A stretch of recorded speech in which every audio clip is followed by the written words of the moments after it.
Hoje eu vou falar com você que trabalha com vendas por telefone, né? Eu vou falar 6 coisas que você não pode fazer que é batata. Se você fizer, resultado é 0. 6 coisas que você não pode fazer ao vender por telefone.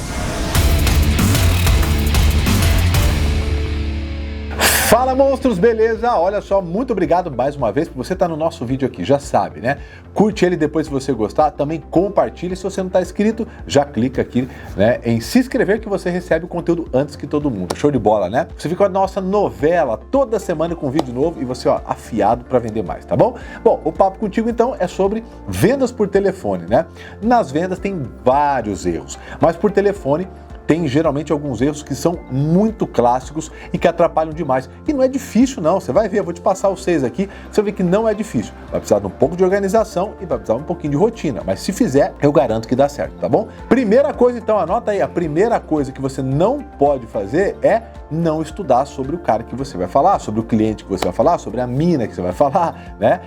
Esse é um grande erro. A gente vê, por exemplo, em recrutamento e seleção. Você vai contratar a pessoa, a gente já passa o nome da empresa, a pessoa vem para o dia do recrutamento e seleção e ela não estudou nada sobre a empresa que ela está pedindo emprego. Então, imagina se ela vai fazer isso no dia a dia dela. E é por isso, a maioria dos vendedores não fazem isso. Não buscam informações, não vão buscar se teve algum tipo de premiação essa empresa, não vão buscar saber sobre quem eles vão falar. Talvez seja lá responsável por compras ou RH. Pô, pega o nome da pessoa, vou no LinkedIn, vou dar uma olhada se ela ganhou alguma premiação, se essa pessoa entrou agora de pouco lá, se faz tempo que ela está lá, quais foram as outras empresas que ela entrou, tudo isso você encontra no LinkedIn. Você encontra também informações sobre a empresa. Às vezes a empresa ganhou alguma premiação, agora entrou no Great Place to Work, por exemplo. Então você pode usar esses assuntos para começar uma abordagem falando sobre aquela empresa. E quando você fala sobre a empresa, sobre a pessoa, você está criando um vínculo, tá? Então a primeira coisa, meu amigo, não estudar sobre com quem você vai falar ou sobre a empresa é o primeiro grande erro. Tiago, quanto tempo que eu estudo? Quanto maior o ticket,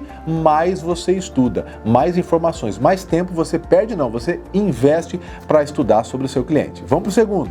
O segundo é não qualificar. Então você começou a conversar com ele, né? Talvez você faça uma prospecção, pode ser ativa, um outbound, ou você pode fazer um trabalho de inbound, quer dizer, esse cliente entrou em contato com você. Se ele entrou em contato com você, a sua função, primeiramente, é qualificar, tá bom? E também, a outra também, tá bom? Se for um outbound, mas um inbound, mas a sua função é qualificar. O que é qualificar? É saber se esse cliente seu, ele tem o que a gente chama de fits e dores, né? Se ele casa com o produto que você está vendendo. Então, talvez você precisa saber se aquela empresa, né, às vezes ele não deixou essa informação.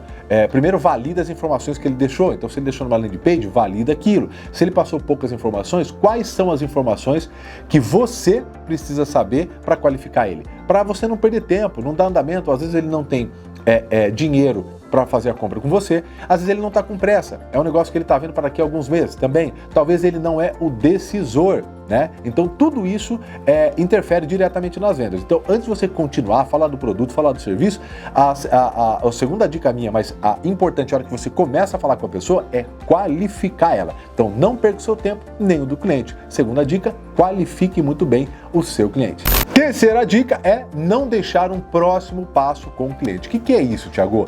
Sempre ao terminar um contato, pode ser por telefone, quando a gente fala por telefone hoje, a gente está falando usando o telefone, pode ser pelo WhatsApp, por exemplo. Talvez você não esteja ligando com ele diretamente, mas você está conversando com ele via mensagem no WhatsApp, via alguns áudios. Sempre que você for terminar aquele contato, tem que ter uma próxima ação. Que dia que você vai retornar, que horário você vai retornar e qual atividade. Então, por exemplo, terça-feira, às 9h15 da manhã, eu vou entrar em contato com você, que você ficou de ver com o seu financeiro se o valor que eu ofereci está dentro do que você tem disponível.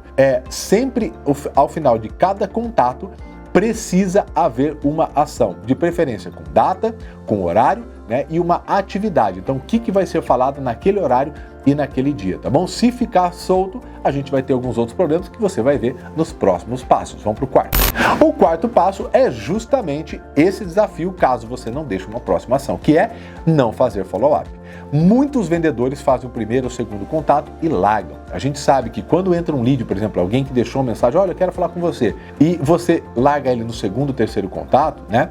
Você perde muita chance, porque em média o sucesso acontece ali no 8º contato. Então, olha só que absurdo, né? Você deixa ele no segundo, terceiro e o sucesso acontece ali pelo 8º. Quando eu falo sucesso, eu estou falando de 70 e poucos % a mais de chance quando você vai até ali o 7º, 8º contato e não largando o segundo. Então, o follow-up é muito importante, seja para o primeiro contato, seja caso você já enviou uma proposta. Muito importante, então, você, no terceiro passo, deixar um próximo passo e no quarto, continuar, ter um follow-up com o seu cliente. Quinta dica é não ter um fluxo de cadência, que a gente chama. O que é o fluxo de cadência, Thiago? É quando a gente fala que a gente respeita o funil, né?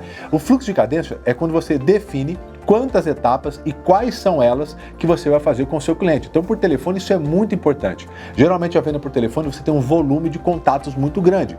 Então, quando você não tem um fluxo definido, às vezes você fica lá 10, 20, 30 vezes tentando falar com a pessoa. Ou você fala de menos, fala muito pouco e às vezes, como a gente já falou, o 6º para o 7º contato ali, entre o 6º e o 8º contato, tem um sucesso muito maior. Então, quando você define um fluxo de cadência, é os contatos e quais os canais. Por exemplo, eu vou tentar fazer vou mandar um e-mail no primeiro contato, na terça-feira. Na quarta-feira de manhã eu vou fazer uma ligação. Na quarta-feira à tarde eu vou mandar o WhatsApp. Na quinta-feira de manhã eu vou tentar fazer outra ligação. Então, só nessas são 4 contatos. Então, você vai definir os seus 8 a 10 contatos, que geralmente é essa média, né? Isso vai variar um pouquinho se o teu ticket for muito maior, mas em média, nós estamos falando de 10 contatos, touch points, que a gente chama, né?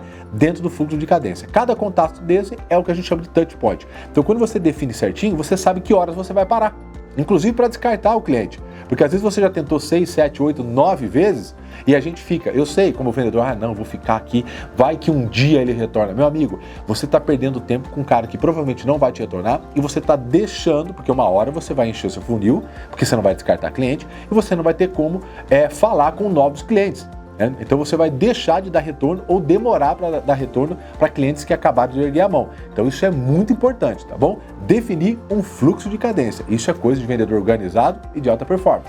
E sexta dica aqui, finalizando, muito, mas muito importante, né? Tão importante, aliás, a 5 também depende dessa, que é não documentar cada atividade dessa, né? Utilizar um CRM, utilizar uma planilha, mas documentar. Então, fez um contato, deu sucesso? Não. Se deu sucesso, o que foi falado? Qual o próximo passo? Documentar essas atividades. Por quê? Porque só assim você consegue, primeiro, atender um volume grande de pessoas e só assim você consegue se lembrar de como é que está o andamento, o que foi falado da última vez, qual é o compromisso desse cliente para essa conversa. Imagina você atendendo 30, 40 clientes sem fazer uma documentação. Quando você utiliza uma planilha ou um CRM hoje, você começa dentro de pouquíssimo tempo a ter um histórico. Então, quanto tempo leva para você fazer uma venda? Onde você mais perde cliente, por exemplo? Em que etapa da venda o seu cliente mais demora para te responder? Tudo isso vai influenciar diretamente no teu resultado em vendas. Então, a sexta e última etapa é documentar todas as etapas, tudo que você faz durante o funil de vendas. E aí, curtiu? Pois é, cara, muito prático, acredite. Cara, assista de novo, compartilhe com outros parceiros de venda. Meu amigo, aqui está uma estrutura simples, mas absurdamente prática sobre o que você não deve fazer e se você fizer, pode ter certeza, os seus números, os seus resultados vão mudar. Vem comigo, acredite, agora é com você colocar em prática. Olha só, se você quiser continuar sabendo muito mais, saindo na frente, né, dos seus outros concorrentes aí e poder ter mais técnica na mão para poder fazer mais dinheiro, então ó, curte esses vídeos aqui do lado, esses dois aqui, continua entendendo como você consegue ganhar mais dinheiro. Às vezes é só uma ideia. Lembra, uma sacada paga.